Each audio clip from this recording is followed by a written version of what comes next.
नमस्कार, झारखंड की ताजा खबरों में आप सबों का स्वागत है। आइए जानते हैं आज की मुख्य बड़ी खबरों को। झारखंड में +2 स्कूलों के लिए करीब 1400 टीचर्स के लिए जल्द निकलेगी वैकेंसी। झारखंड के 125 हाई स्कूल को +2 में अपग्रेड करने के बाद शिक्षकों की जल्द वैकेंसी भी निकलेगी। शिक्षकों के पद सृजन की प्रक्रिया भी जल्द शुरू की जाएगी। एक स्कूल में 11 शिक्षकों का पद सृजन होगा। ऐसे में सभी स्कूलों के लिए कुल 1375 शिक्षकों के पद सृजित होंगे। शिक्षकों के पद सृजित होने तक हाई स्कूल के शिक्षक क्लास लेंगे। इसके अलावा स्कूलों में आवश्यकता अनुरूप शिक्षकों की प्रतिनियुक्ति की जा सकती है। शिक्षा मंत्री जगन्नाथ महतो ने शिक्षकों के पद सृजन की प्रक्रिया जल्द पूरी होने की बात कही है। आप सबको बता दें कि राज्य के 125 हाई स्कूल को +2 में अपग्रेड किया गया है। इन स्कूलों में अगले शैक्षणिक सत्र 2022-23 से पढ़ाई शुरू होगी। स्कूलों में एडमिशन शुरू करने की अनुमति विभागीय स्तर पर मिल गई है। शिक्षा मंत्री जगन्नाथ महतो ने स्कूलों में पढ़ाई शुरू करने के प्रस्ताव को सहमति भी दे दी है। आप सबको बता दूं कि जिन स्कूलों को +2 में अपग्रेड किया गया है वहां 2022 की मैट्रिक के रिजल्ट के बाद क्लास 11वीं में एडमिशन लिया जाएगा। इन स्कूलों में इंटरमीडिएट स्तर पर साइंस, कॉमर्स एवं आर्ट्स की पढ़ाई होगी। एक फैकल्टी में 128 स्टूडेंट का एडमिशन होगा।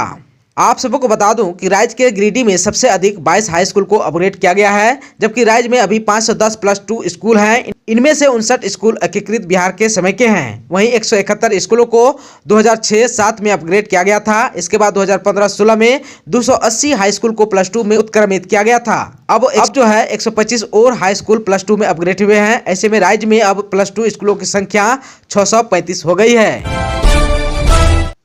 झारखंड के लोहरदगा में बेमौसम बारिश से गिरा तापमान, ठंडी हवाओं से बढ़ी कनकनी।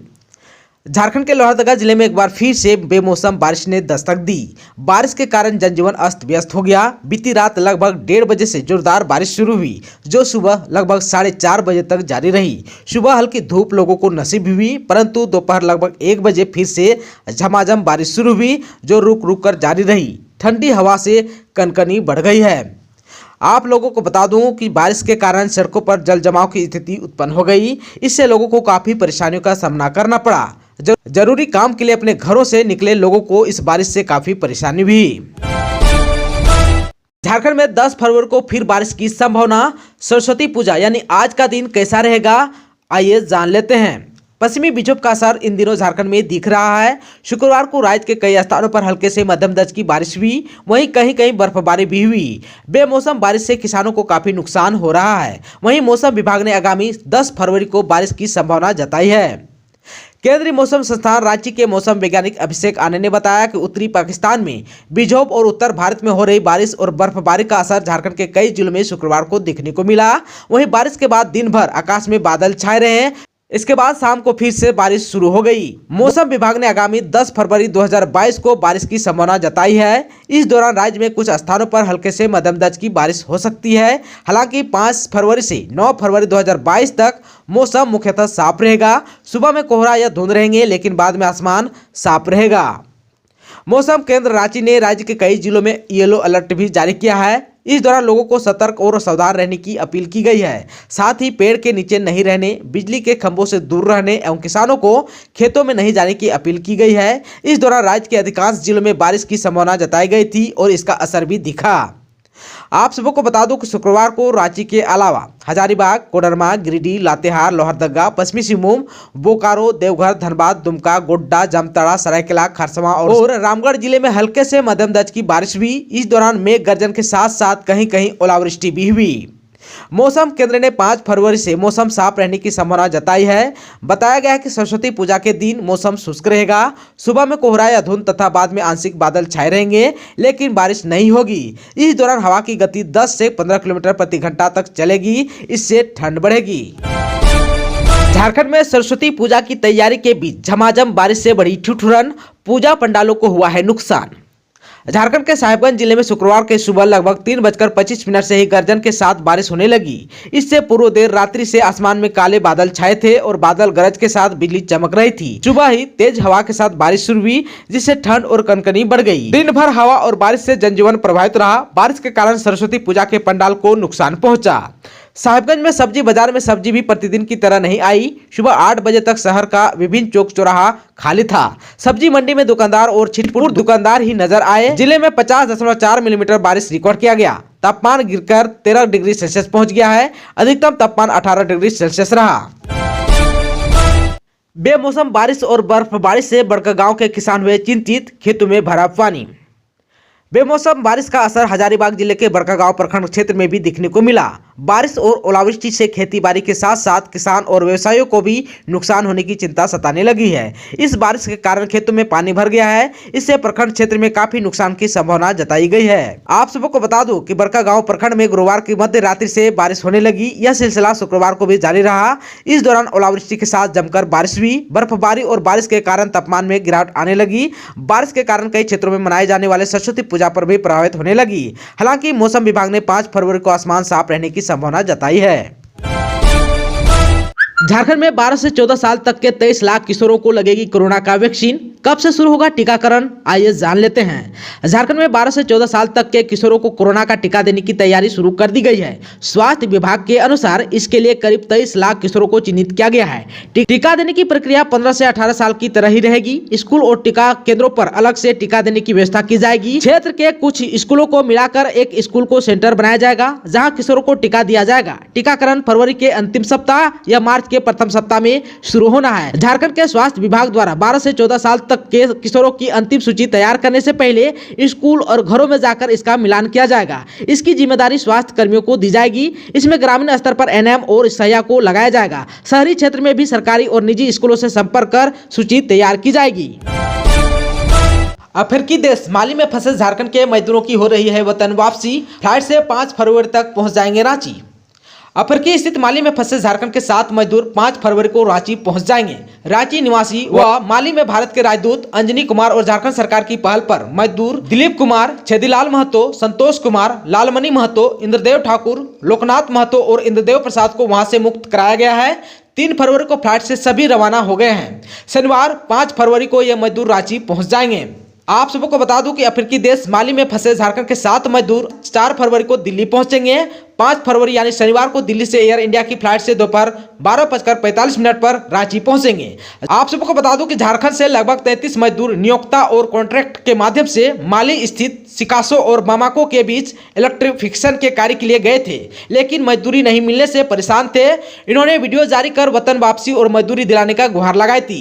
आप सबको बता दें कि मजदूरों द्वारा वतन वापसी की गुहार लगाने के बाद मुख्यमंत्री हेमंत सोरेन के निर्देश पर श्रम विभाग ने इस दिशा में कोशिश की थी।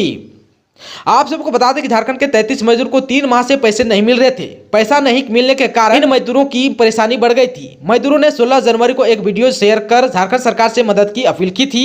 इसके बाद मुख्यमंत्री हेमंत सोरेन के निर्देश पर श्रम विभाग ने माली के राजदूत से संपर्क कर मजदूरों की सहायता की। इसके बाद इनके वतन वापसी की राह आसान हुई।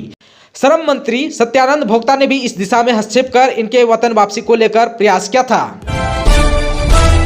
झारखंड में राज्यपाल रमेश बैस गुरुवार को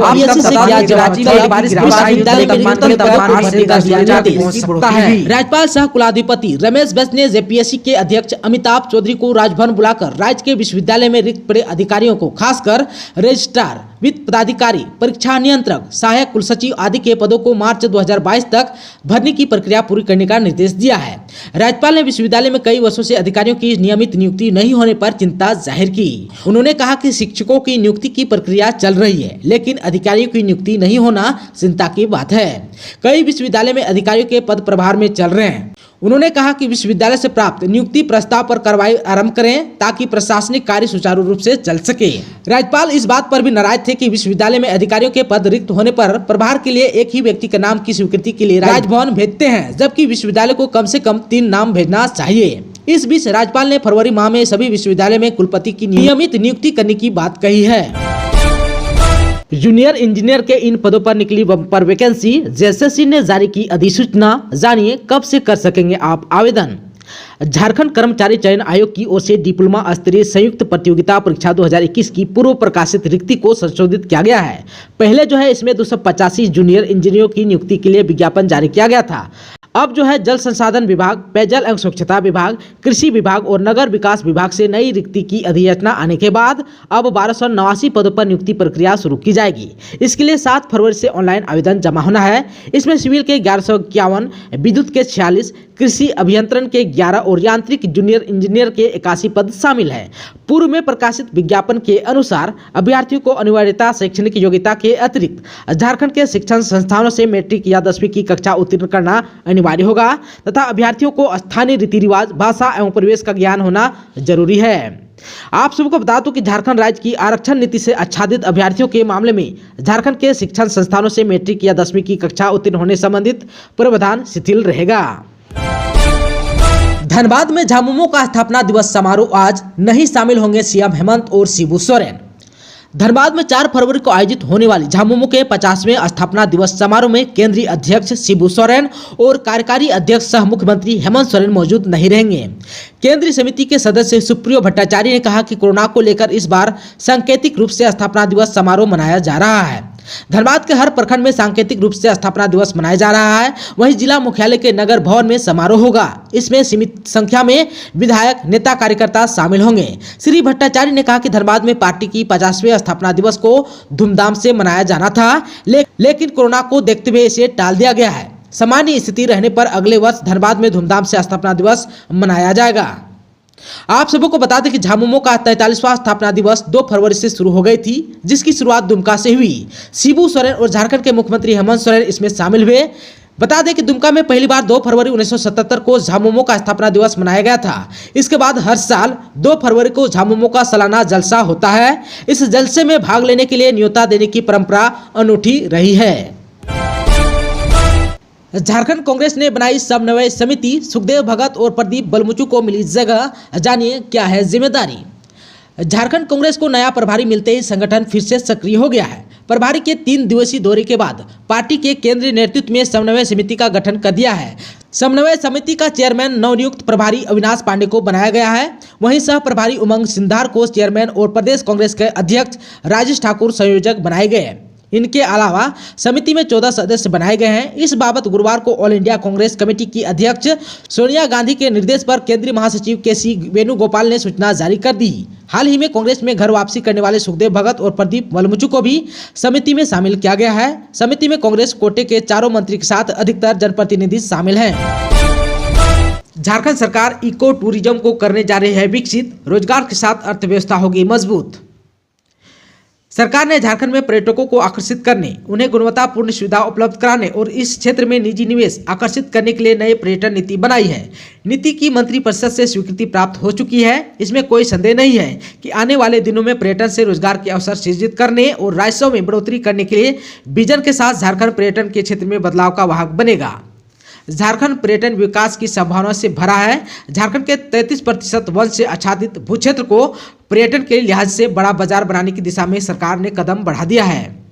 झारखंड में इको टूरिज्म के क्षेत्र में विकास की अपार संभावनाएं हैं। हरे भरे जंगल, जलप्रपात, नेचर वॉक, जंगल सफारी, ट्रेकिंग, रॉक क्लाइंबिंग आदि झारखंड को इको टूरिज्म के विकास के लिए एक आदर्श स्थान प्राप्त करता है। आप सबको बता दूं कि लातेहार, नेतरहाट, बेतला, चांडिल, दलमा, मिर्चैया, गेतलसूद सर्किट को इको सर्किट के रूप में विकसित किया जाएगा। भारतमाला परियोजना से चतरा को मिलेगी राष्ट्रीय पहचान। 69 गांव से गुजरेगा एक्सप्रेसवे। चतरा को पहचान राष्ट्रीय स्तर पर भारतमाला परियोजना से मिलेगी। केंद्रीय सड़क परिवहन एवं राजमार्ग मंत्रालय के अनुसार बनारस कोलकाता ग्रीनफील्ड एक्सप्रेसवे के तहत जिले के 69 गांव आएंगे। केंद्र सरकार की अति महत्वाकांक्षी परियोजना भारतमाला जिले के 4 प्रखंडों से होकर गुजरेगी, जिसमें चतरा प्रखंड स्तर के 29, हंटरगंज के 24, सिमरिया के 11 और थलगढ़ा प्रखंड के 5 गांव शामिल हैं। इन गांवों के सत्यापन की रिपोर्ट मांगी गई है। जिला भू अर्जन कार्यालय में गाँव का सत्यापन करने के लिए संबंधित अंचल कार्यालय को पत्र भेजा है। रिपोर्ट आने के बाद जिला भू अर्जन पदाधिकारी द्वारा अपर समाहर्ता के माध्यम से उपायुक्त को अग्रसरित किया जाएगा। इसके बाद उपायुक्त राज्य सरकार के माध्यम से केंद्रीय सड़क परिवहन एवं राजमार्ग मंत्रालय को रिपोर्ट भेजेगी। इसके बाद आगे की कार्रवाई की जाएगी।